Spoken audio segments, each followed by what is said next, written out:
Hello students, আমি Nitish sir জ্ঞানজ্যোতি coaching সেন্টারের পক্ষ থেকে তোমাদের প্রত্যেককে জানাই আরও একবার স্বাগত।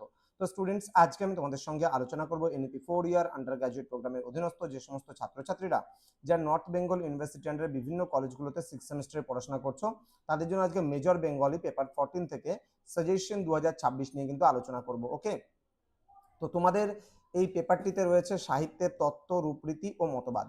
আজকে আমি পার্ট 3 ভিডিও নিয়ে আলোচনা করব, যেখানে মোস্ট ইম্পর্টেন্ট প্রশ্নমান 2 এবং 3-এর যে গুরুত্বপূর্ণ প্রশ্নগুলো রয়েছে সেগুলোই কিন্তু একসঙ্গে আলোচনা করব। তো যারা এখনো চ্যানেলটিকে সাবস্ক্রাইব করনি, সাবস্ক্রাইব করে পাশে থাকা বেল আইকন অল প্রেস করে দেবে, যাতে নেক্সট টাইম থেকে কোনো ভিডিও আপলোড করলে তার নোটিফিকেশন তুমি সবার আগে পেতে পারো। এছাড়া অনলাইনে যারা ভাবছো আমাদের ক্লাস জয়েন করবে, নোটস নেবে, তারা অবশ্যই যোগাযোগ করো আমাদের অফিসিয়াল নাম্বার 7076398606 নাম্বারে অথবা 6295916282 নাম্বারে। তোমাদের টোটাল কোর্স ফি রয়েছে 1199 রুপিস রয়েছে অল সাবজেক্টের কোর্স ফি। তো দেরি না করে আজই যোগাযোগ করো আমাদের সঙ্গে এবং যুক্ত হয়ে যাও আমাদের অনলাইন ক্লাসে। চলো শুরু করছি আজকের ক্লাসটা প্রশ্নমান 2-3-এর প্রশ্নগুলোকে নিয়ে। প্রথম প্রশ্ন, সাহিত্যের উদ্দেশ্য কি তা সংক্ষেপে আলোচনা করো। নেক্সট, সামাজিক উপন্যাস কাকে বলে উদাহরণ দাও।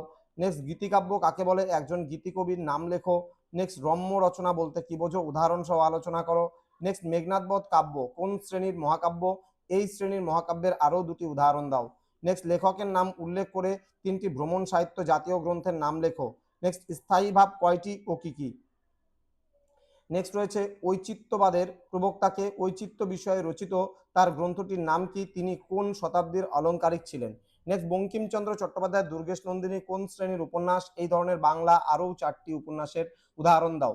ত্রয়ী মহাকাব্য কি, বাংলা সাহিত্যে এই জাতীয় মহাকাব্যের রচয়িতার নাম লেখো, সেই ত্রয়ী মহাকাব্যের নাম উল্লেখ করো। নেক্সট, বিষয় গৌরবী প্রবন্ধ কাকে বলে, এই শ্রেণীর 3টি প্রবন্ধ ও প্রাবন্ধিকের নাম লেখো। নেক্সট, নিম্নলিখিত নাটকগুলি কোনটি কোন শ্রেণীর নাটক, যেমন শর্মিষ্ঠা আছে, এটা কোনটি হবে, হ্যাঁ কোনটি কোন শ্রেণীর নাটক, শর্মিষ্ঠা, সধবার একাদশী, প্রফুল্ল, শাহজাহান এবং রাজা। নেক্সট, মনস্তাত্ত্বিক উপন্যাস বলতে কি বোঝো, একটি বাংলা মনস্তাত্ত্বিক উপন্যাসের প্রকাশকাল সহ দৃষ্টান্ত দাও। নেক্সট রয়েছে রিয়ালিজম বলতে কি বোঝো, রিয়ালিজমের দুটি বৈশিষ্ট্য লেখো। নেক্সট, প্রহসন কি, বাংলা সাহিত্যের বিখ্যাত দুটি প্রহসনের নাম লেখো। নেক্সট, গীতিকাব্য কাকে বলে, কার হাত ধরে বাংলা আধুনিক গীতি কবিতার সূচনা হয়। নেক্সট, একাঙ্ক নাটক কাকে বলে, বাংলার প্রথম একাঙ্ক নাটক রচয়িতার নাম লেখো, তার রচিত একটি একাঙ্ক নাটকের নাম লেখো। নেক্সট, নিম্নলিখিত বইগুলি কি জাতীয় রচনা তা উল্লেখ করো, যেমন চণ্ডীমঙ্গল, তিস্তাপারের বৃত্তান্ত, স্মরণ। নেক্সট, সুররিয়ালিজম বলতে কি বোঝো, এই মতবাদের প্রবক্তাকে। নেক্সট রয়েছে রসবাদের প্রবক্তাকে, রস কত প্রকার ও কি কি। নেক্সট, অ্যাবসার্ড নাটক কাকে বলে, এই নাটকের দুটি বৈশিষ্ট্য উল্লেখ করো। নেক্সট, ছোট গল্প কাকে বলে, বাংলা সাহিত্যে ছোট গল্পের সূচনা কার হাত ধরে হয়েছিল। নেক্সট, এলিজি কাকে বলে, সাধারণত এলিজি কত প্রকার ও কি কি।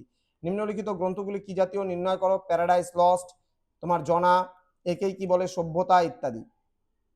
তো এই ছিল আজকের সাজেশন, যেখানে 100% কমন তোমাদের 2 এবং 3 নম্বরের গুরুত্বপূর্ণ প্রশ্নগুলো নিয়ে আলোচনা করলাম। এর পরবর্তী ক্লাস আসতে চলেছে আমাদের মেজর 15-এর ওপরে। তোমরা যারা এখনো চ্যানেলটিকে সাবস্ক্রাইব করনি, সাবস্ক্রাইব করে পাশে থাকা বেল আইকন অল প্রেস করো এবং ফ্রেন্ডদের সঙ্গে অবশ্যই ভিডিওটি শেয়ার করে দাও, যেন প্রত্যেকের কাছে আজকের এই ক্লাসটি পৌঁছে যেতে পারে। দেখা হচ্ছে খুব তাড়াতাড়ি আরো একটা নতুন ক্লাস নিয়ে তোমাদের সঙ্গে। তোমরা প্রত্যেকেই ভালো থেকো, সুস্থ থেকো। Thank you so much, thanks for watching after all, thank you.